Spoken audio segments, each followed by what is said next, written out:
Howdy mates, good afternoon, how are we all doing? Here's a part 2 video.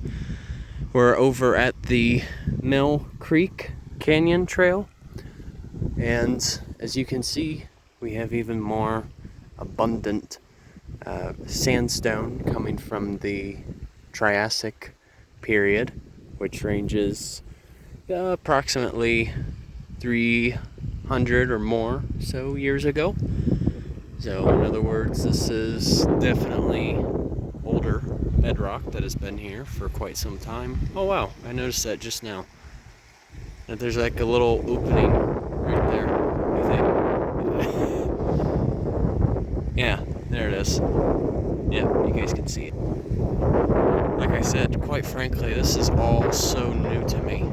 Just because this is only my second day that I've been in the state of Utah. But something that got my attention while I was walking through here, we've got something known as the Hopi Blanket-flower, also known as Gaillardia pinnatophyta, right? Now, which is also part of the sunflower family of Asteraceae. So these particular plants are a perennial, so that means they do come back each year. The ray flowers, which are the outer edge, they're yellow. And then your disc flowers are typically purple or a green purple-ish. That's referring to the interior, as it were. But typically you will see these in sandy soils, in desert scrub, or even juniper woodlands. Juniper seems to be relatively minimal over here, so this is more of like a desert scrub. And I tell you what, I have definitely felt a big difference in terms of the heat here.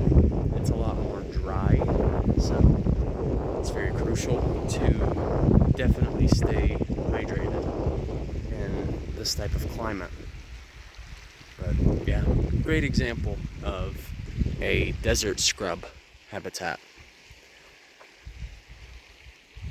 Oh yeah, I forgot to mention too, the Hopi Blanket-flower that I just showed you guys, that was used by the Hopi tribe as a means of a diuretic as well. And we've even got some prickly pear cacti right here. It's actually fully in bloom right now, as a matter of fact.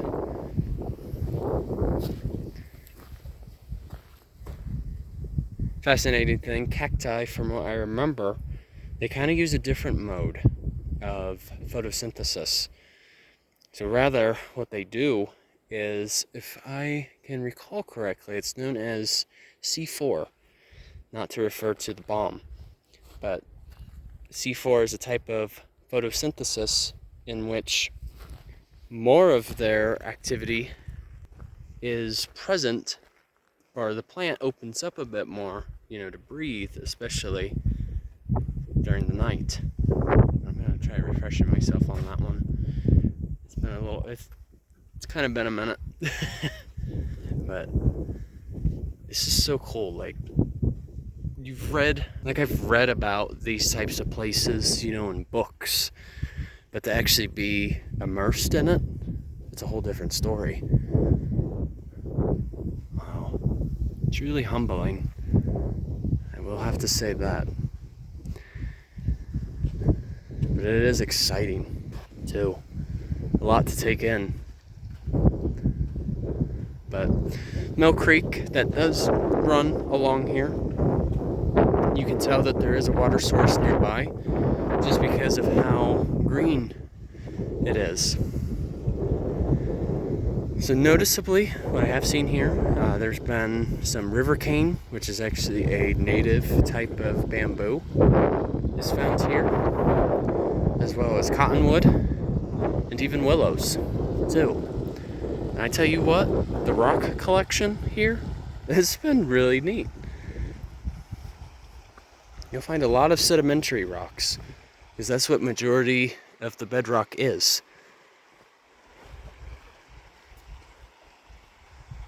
Here you go. Pinyon juniper. Right here.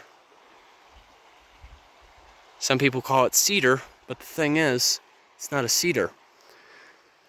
Reason being is true cedar does not produce berries.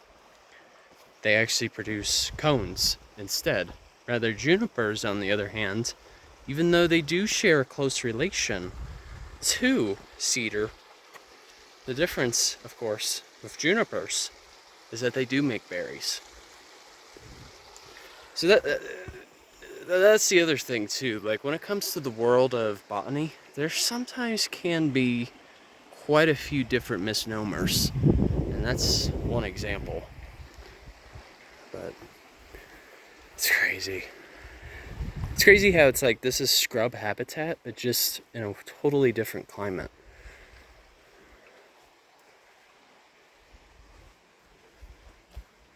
So you could say that this is a bit more of a desert climate in a sense. So, alright, you guys, have a good one. Take care. And of course, Journey on a Journey is onwards. Take care, folks. See ya.